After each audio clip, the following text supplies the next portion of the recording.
ce n'est que du savoir. C'est que la première partie. La connaissance, c'est encore autre chose. Ce savoir que vous avez accumulé par curiosité ou par besoin, est-ce que ça vous a servi dans votre évolution personnelle? Aujourd'hui, est-ce que vous pensez la première étape où ça sert, ça s'appelle le discernement. Attention, je ne parle pas de jugement. Mais ce discernement, vous l'écoutez? Je ne l'écoute pas toujours. Moi, j'ai encore beaucoup à apprendre. Mais, forcément, déjà, ça donne l'impression, et ça donne l'info que les apparences sont trompeuses. Toujours aller voir derrière. Mais ça marche aussi pour les films. Si vous regardez bien, le message dans les films, il n'est jamais dans la devanture. Hein. Vous allez avoir de la science-fiction, mais le message, il est derrière. Donc, ça donne des réflexes à la rigueur.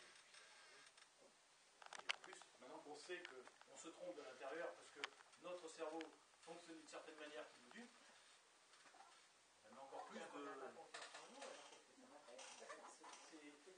Voilà. La confiance en nous, c'est lié à l'amour de soi. Là, c'est attention, on sait que des informations sont perverties par rapport à un mécanisme qui a des millénaires. On doit respecter ce qu'on a été et ça nous a bien servi, ça a sauvé des vies humaines. Donc ça a son utilité. C'est juste avoir conscience que, comme tout système, c'est limité. On a vu il y a quelques années ce que donnait le principe de précaution. Se protéger d'un danger réel ou illusoire, on accumule des médicaments, on ne peut pas le dire. On s'en fout tout autour, et alors que le danger, il n'est pas. Voilà. On oublie tout l'aspect lobby, on est bien d'accord. Mais le principe de précaution, qui est un bon principe au départ, peut, comme toute chose, se retourner contre nous. Donc pourquoi notre cerveau, qui est une magnifique machine, n'aurait pas également ses limites? Il faut juste en avoir conscience, savoir que voilà, c'est fait partie de notre chemin d'évolution, de prendre conscience pour l'apprentissage de ce que nous sommes, comment nous fonctionnons. Et quand nous croyons être libres, on découvre que on n'est pas vraiment. Nous disons que notre liberté ne se définit pas toujours comme on le pense. On l'a vu tout à l'heure pour la volonté, ce n'est pas tellement le processus tel qu'on le définissait, il existe, mais d'une manière différente. Des fois, on se trompe sur les définitions. Ça permet tout ça, en fait. Et ça permet aussi de prendre conscience du problème du formatage. Parce qu'on a acquis beaucoup de savoir par le système, par l'école, tout ça, par nos parents. Mais qu'on le veuille ou non, on a été formaté. Et le formatage nous met des œillères. Il y a tout un tas de choses qui se passent à côté de nous, qui nous passent totalement, parce que l'inconscient est programmé. On l'a programmé. C'est d'ailleurs pour ça que le maître Yoda nous explique qu'il est nécessaire d'apprendre à désapprendre pour pouvoir s'ouvrir. C'est le seul moyen, en oubliant ce qu'on a appris, en faisant place neuve, il faut faire de la place pour accueillir autre chose. Il n'y a pas d'autre système. Quand la coupe est pleine, il faut bien la vider. On ne s'ouvre pas à autre chose. Ça, d'ailleurs, il explique très bien sur la fin de l'émission. Bon, en attendant, je n'ai pas retrouvé. Là, j'ai le 2, j'ai le 1. Ah, ben, il est là.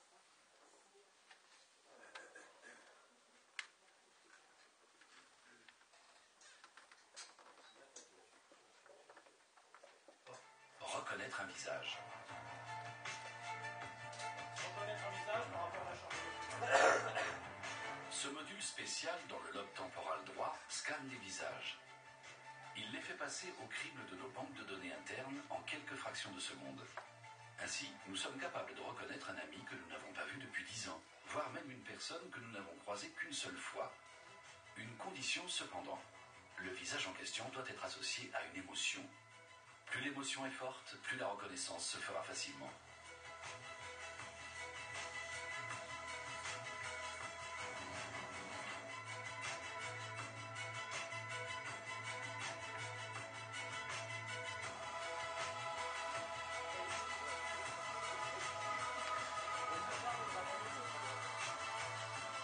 C'est très glamour, mais c'est plus intéressant. J'ai une question peut-être un peu personnelle.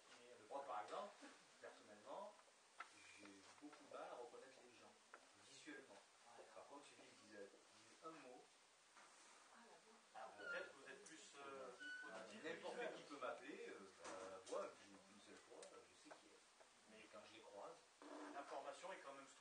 charge électrique émotionnelle. Non, mais on a tout modélisé. Épilepsie. Dans la musique, je suis zéro. Rien à voir avec. Pour ce système-là, c'est plus auditif. C'est des canaux directeurs en PNL en fait.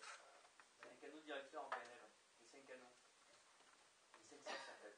Dont un, c'est le kinesthésique, c'est le toucher et les émotions. Chacun en a généralement un majeur et un secondaire, qui doivent être les deux au même niveau.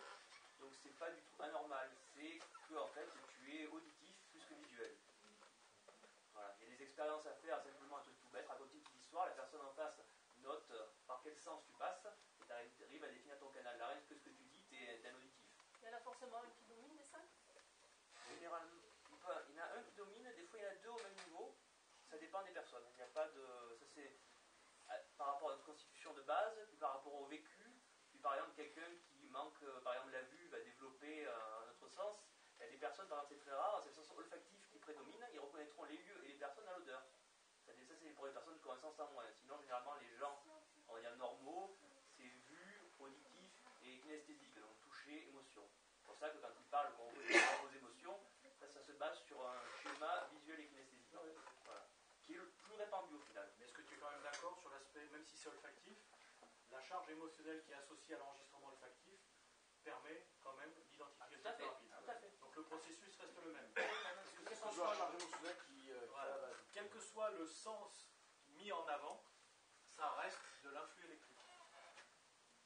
D'ailleurs, on est arrivé à faire voir des gens par la peau, des aveugles par la peau, en leur envoyant l'influx électrique qui leur permet de reconstituer une image. Parce qu'en fait, il y a perception, il y a convertisseur en influx électrique, le cerveau il reçoit que de l'électricité. Donc, que ce soit olfactif, kinesthésique, sonore, visuel, ça reste que de l'influx électrique. Mais c'est toujours lié à la charge émotionnelle. Charge émotionnelle. Deuxième cerveau. Non, c'est pas que j'ai faim. Vous pensez C'est ça qui détermine. Il y en a qui sont daltoniens, c'est à peu près dans la même chose ou pas? Tout à l'heure vous disiez que modifie. Ça, c'est les croyances. La croyance, le cerveau arrive pour pas. C'est quoi? Pourquoi? C'est un mécanisme de défense. Ça s'appelle le conscient volontaire. Le conscient volontaire, il élude automatiquement ce qui peut ébranler nos certitudes, parce qu'on a un château de cartes qui est lié à notre personnalité, issu de cette boîte à référence à Massacre. Je peux vous assurer qu'aujourd'hui, il n'y en a pas un d'entre vous qui entend la même chose dans ce que je dis et dans ce qui est dit là. Et je peux vous assurer que vous écouterez à nouveau cette conférence et ce film dans un an. Je l'ai expérimenté tout à l'heure, puisque je ne l'avais pas vu depuis un an. J'ai découvert de nouvelles informations. En fonction de notre évolution, notre inconscient laisse passer un peu plus de choses. Le thalamus, on le retrouve son vie. Donc même quand vous le savez, vous voyez, moi je ne l'avais pas vu depuis un an cette émission. Je l'ai revu ce matin. Il y a eu des informations supplémentaires que j'ai rajoutées. Et j'ai été vraiment surpris. J'ai dit, mais comment j'ai pas vu ça avant? C'est des choses différentes tout simplement, pas forcément sur le... Alors, différentes, oui, mais qui ont été éludées par mon conscient volontaire l'année dernière parce que c'était pas le moment ou que j'étais pas prêt à entendre ce genre de choses qui ébranlent peut-être trop le château de cartes. Tout à fait aussi. Alors, c'est pas parce que ça ne vient pas à notre conscient que c'est perdu. On a un petit placard virtuel derrière où on stocke dans l'inconscient. Puis d'ailleurs, des fois, on vit quelque chose, puis on a comme un lien qui vient de se créer. Puis on ignorait qu'on avait cette information dans l'inconscient. Mais un lien vient de se créer parce que c'était le moment. La synchronicité a permis que ça déclenche ce lien. Et automatiquement, ça allait chercher cette information qu'on avait dans le placard et qu'on ne savait même pas. Il y a une méthode intéressante qui m'a été dite, c'est quand tu veux apprendre quelque chose par la lecture, tu le lis 9 fois d'affilée. 9, par hasard. Un cycle. 9 fois. Tu le lis 9 fois et tu le retiens, inconsciemment. Mais tu le mémorises ou... Tu le mémorises et après, quand tu en as besoin, tu le reçois. Mais là, c'est de la mémorisation. Ouais. Est-ce que si dans un an, même si tu l'as bien mémorisé, tu entends exactement les mêmes choses, est-ce que parce que là, c'est pas pareil. C'est ce qui m'a été dit. Là, je ne parle pas de mémorisation, parce que là, même si c'est éludé, c'est mémorisé. Je parle que ça revienne à la conscience et qu'on ne comprenne pas la même chose. Donc après, on est tous pareils. Quand on dit quelque chose qui nous intéresse une fois, on va l'enregistrer.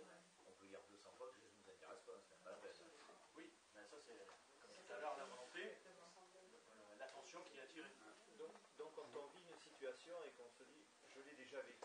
L'impression déjà vue. L'impression déjà vue, c'est 99% que... est issu de la mémoire. Vous êtes obligé de vivre du déjà vu.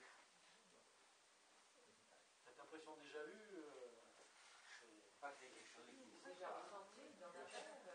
En gros, il n'y a presque qu'un pour cent qui change. Beaucoup 1%. Et ça donne la variété de ce que vous vivez tous les jours, à chaque instant de votre vie. Avec seulement 1% de différence. Puisque tout le reste passe par le fil de votre conscience conditionnée par votre mémoire.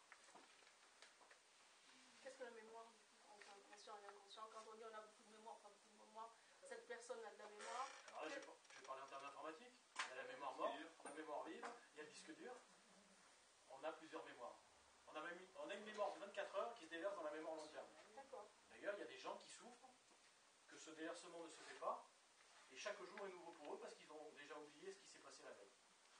C'est une maladie très rare, mais voilà. C'est bien, hein?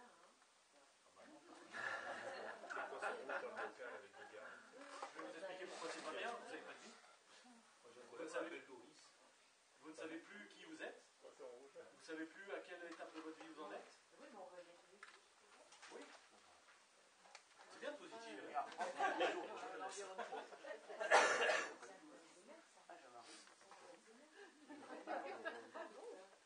Non, c'est qu'on mémorise très bien toute la journée, mais une fois la nuit passée, on a oublié tout ce qui est... On a une mémoire de 24 heures. Le poisson rouge dans toute sa splendeur. Encore, oui, c'est 3 minutes, je crois. Denis, on est à 3/4 d'heure de conférence et un quart d'heure avant, donc ça fait 1 heure, je te précise. Oui. 1 heure qui sont ici, pour faire une pause éventuellement. Ben, vous manifestez quand vous en avez... Bah, je- Pas de problème, hein. Ce n'est pas une dictature, hein, je précise. Moi je pense qu'il faut faire une petite pause d'ici 10 minutes. 10 minutes. Ouais. Alors...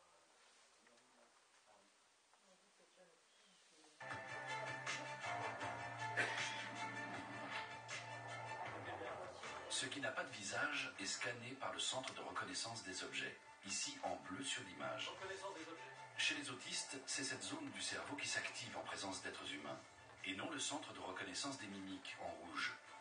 Pour eux, un visage est un banal objet, d'où une insensibilité aux émotions de leur interlocuteur. Donc, vous avez entendu, chez certaines personnes, ce n'est pas le centre des mimiques qui permettent de percevoir aimer un visage. Chez les autistes, ils nous considèrent, parce que leur fonctionnement les oriente sur la reconnaissance des objets, même pour un visage, le visage devient un banal objet. Donc c'est pas qu'ils sont insensibles, bien au contraire, c'est juste que l'information est associée à un objet. C'est aussi bête que ça. Donc ce que nous pouvons prendre éventuellement pour de l'insensibilité, c'est juste que l'information n'est pas traitée par le bon centre. Donc en réalité, ils ne sont pas du tout insensibles, bien au contraire.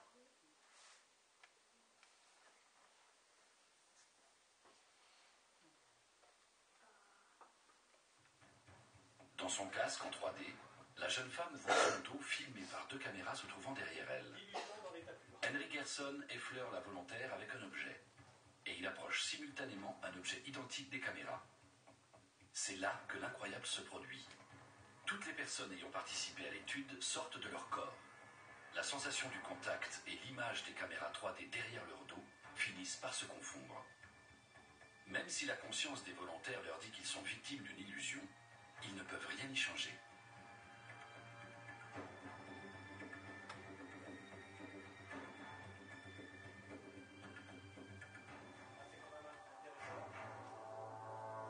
Même s'ils savent que c'est une illusion, ils ne peuvent rien y changer au niveau des réflexes corporels. Même s'ils savent que c'est bidon, le processus est tellement automatisé et tellement plus fort que notre peu de conscience. Voilà. C'est juste une illusion. Elle le sait que c'est une illusion. Nous croyons à tort que nous pouvons faire confiance à notre corps. En réalité, la perception que nous avons de notre corps est une construction mentale, comme pour tout ce que nous voyons. La perception de ce que nous voyons et de notre corps n'est qu'une construction mentale. Très important ce que je viens de dire. C'est pour ça qu'on va faire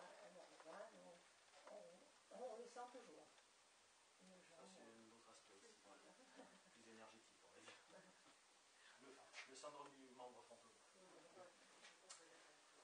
Donc, on ne se voit jamais tel qu'on est, par le niveau du corps physique.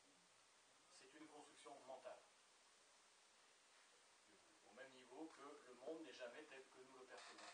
C'est notre construction mentale et elle nous est entièrement personnelle. C'est le même processus. C'est pour ça que les personnes fortes qui perdent du poids se voient toujours grosses, et que les personnes maigres qui ont fini par prendre du poids ne réalisent pas qu'elles ont pris du poids. Parce que leur perception mentale est restée, on ne se voit pas changer. On met un certain temps pour le réaliser. J'ai perdu 20 kilos, je l'ai vu. Oui, mais combien de temps tu as mis? Est-ce que ça a été dans l'instant? Ouais. Chaque kilo Surtout, par tête, non mais pas chaque kilo. Mais surtout ce qui est intéressant, quand je l'ai acheté les pantalons, je suis passé 52 ou 44. Ça, c'est une mesure extérieure, dans le pantalon.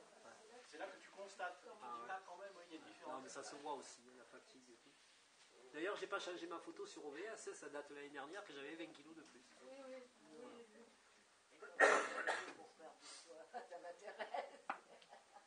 Changer sa nourriture. Ah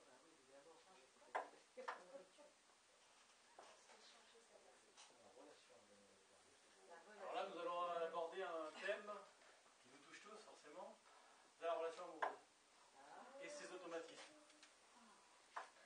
Là où on se croit presque libre, c'est un peu fini. Et fit ainsi si nos systèmes immunitaires sont compatibles.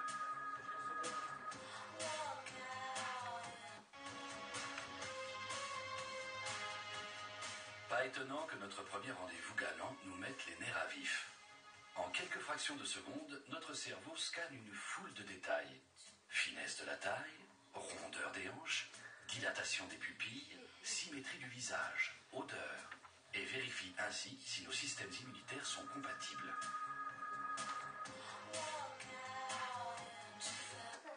Et nous qui croyons que c'était naturel, tout est passé au crible en un instant. Vous imaginez? Mythique existait déjà il y a 1000 ans. La fiche technique était déjà là, à part que c'était analysé instantanément. C'est pour ça qu'on peut s'apercevoir que, on parle de type, on a tiré par un type, en fait, c'est des critères qui ont été donnés préalablement. Alors, il y a des critères, et un petit peu plus tard dans l'émission, on verra qu'il y a aussi les hormones. Il y a un fonctionnement hormonal qui nous pousse vers tel ou tel fonctionnement de personne. Et l'hormone qui est dans le cerveau à ce moment, qui fonctionne avec. Non. Le cerveau qui fonctionne avec cette hormone attire le même fonctionnement. Enfin, tout à l'heure, on verra. Un type de personne. Ouais, un type de cerveau, de fonctionnement du cerveau. Et qui vient s'additionner à ce que nous venons d'entendre, les deux systèmes immunitaires en vue de procréation, les bons vieux trucs mécaniques, parce que la procréation c'était quand même la base avant. Et la couleur du nez, les coefficients intellectuels, vous imaginez tout ce qui est passé au crible. Donc pour la rencontre naturelle, vous avez le choix. Vous vous oubliez, vous rangez dans votre petit placard virtuel et vous gardez le glamour. Ou pilule bleue ou pilule rouge, à vous de choisir.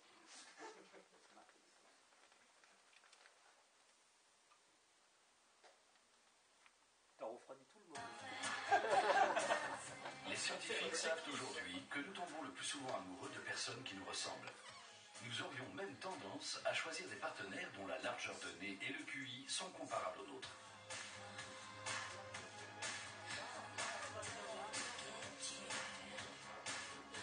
« 90% de notre communication émotionnelle est non verbale. Et plus l'autre imite nos gestes et nos expressions, plus nous tombons sous le charme. Et plus nous l'apprécions, plus nous l'imitons, jusqu'au rythme de la respiration quand nous nous parlons. » Voilà, quand vous voulez séduire quelqu'un, vous savez ce qu'il vous reste à faire.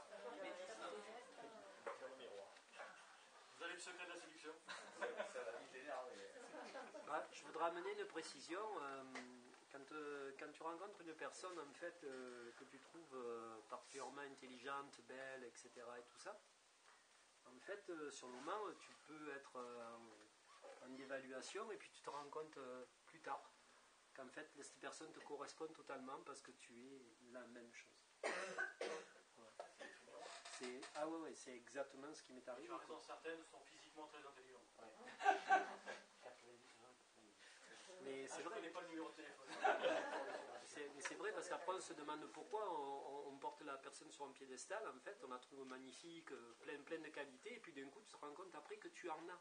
Tu as des Sans mêmes- casser ton rêve, je vais quand même montrer, on peut parler de l'état amoureux qui est un état de drogué, et tu vas mieux comprendre pourquoi on met les gens sur un piédestal sans voir leurs défauts. Bon, ça c'est après.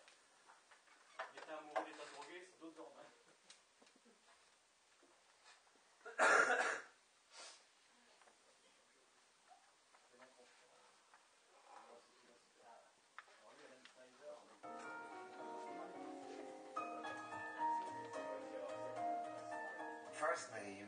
Vous regardez une femme, une partenaire potentielle, et immédiatement vous vous mettez à assimiler toutes sortes de choses. Sa façon de parler, son apparence physique. Le plus petit mouvement est intégré à des processus complexes, et à la fin, le cerveau va trancher. Acceptable, elle me plaît. C'est incroyable. Vous rencontrez quelqu'un dans le train, et une semaine plus tard, vous êtes ensemble.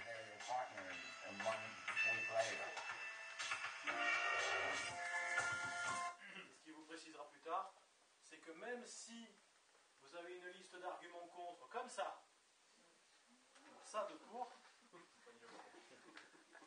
allez y aller quand même. Parce que c'est plus fort que nous. L'inconscient a décidé, selon ses routines automatiques. Nous avons fait la moitié, donc si vous voulez faire la pause. Oui.